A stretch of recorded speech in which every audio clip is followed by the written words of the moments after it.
Hi everyone, welcome back. Today we're getting ready to go to Hershey Park. I was so excited. It was our first day back this year, first day of this season, well, for us.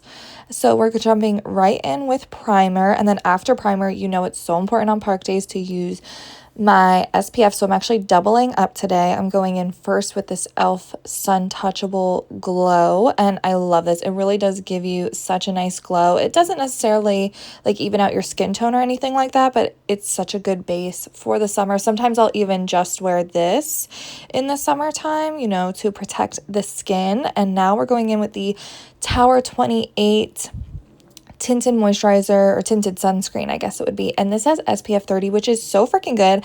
I didn't realize, like last year, I set out to find a product that, you know, was a good base, even out my skin tone, but had a good SPF. And why was it actually so hard to find one? So I'm so happy I found this one. It looks so natural and it really does just look radiant on my skin. Now going in with concealer. This is my Morphe concealer. I am planning on switching to a different concealer once I use this up. I think I'm either going to go with Kosas or Tower 28. So if you've used either of those, let me know what you think. But first we got to use this up. Okay, so I like to go back in with the tinted moisturizer, just in areas where my redness is a little bit more prominent, just because I need a little bit extra coverage in those areas. And I'm also blending down the neck. I just love this product so much, Chef's Kiss. Now we're moving on to the Physicians Formula Butter. Wait, what is it called? Butter Glow and Go, I believe. So one side is bronzer, the other side is blush. And it blends out so nice. It also has the iconic Physicians Formula butter bronzer smell, which is really beachy. So yeah, I'm excited to use this summer. In the summer, I definitely gravitate more towards cream liquid products. So this is definitely going to be a go-to for me.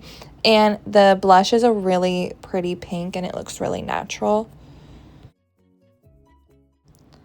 Up next, I'm taking my tried and true crusty dusty Anastasia brow definer. I ended up just filling in the ends of my brows. And then I'm taking the Got To Be Glued brow gel. This stuff is intense. It will glue down your brows. Seriously, they will not move, which I love.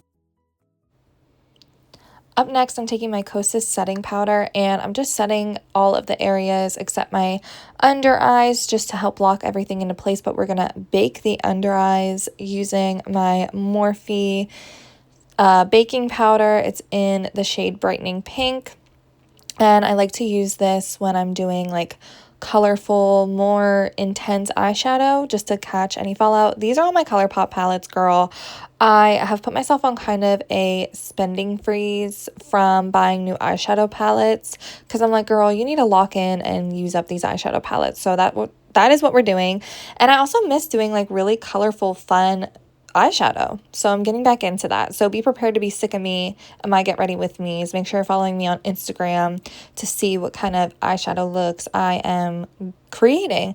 But yeah, we're doing a colorful look. You can see me checking out the back of my shirt for inspiration, and it did end up coming together in the end and matching my shirt, and I was really happy with it.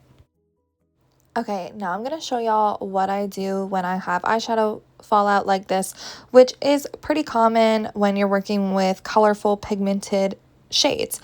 So I just go back in with that setting powder and put it over top of the eyeshadow fallout, and then I take a matte powder and just wipe it away. I'm pretty sure I learned this from Jaclyn Hill and I was mind blown. And yeah, I'm not really scared of eyeshadow fallout anymore. It's natural, it happens.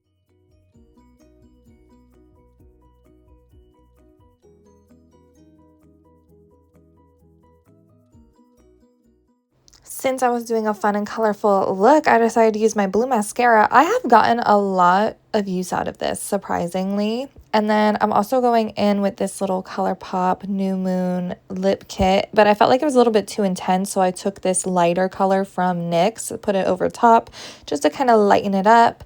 Then I'm touching up my little front pieces here. And that's it. So I want to thank you guys so much for watching. Make sure that you are subscribed, and I will see you in my next video. Bye.